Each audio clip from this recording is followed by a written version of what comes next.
قد بعث أمير المؤمنين بأعطيات الجند، وكنا نجري الأمر بدون ضبط أو حساب.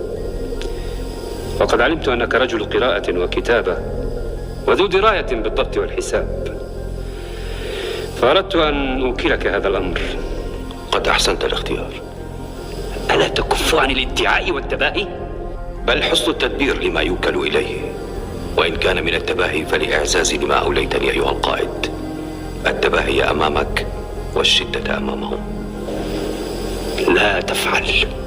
بلى، فالتشدد يوجد الشدة، والتراخي يهدر العزم ويذهب الهمة. قد رأيت أيها القائد أن جندك هؤلاء يتكئون على وسائد الكسل، حتى لا أنكر فيهم قدرتهم على... كفى. ولا أدري ما غايتك من قولك. أن توكل إلي أمر ضبطهم وتنظيمهم. ليس لك دراية. لكن بي عزم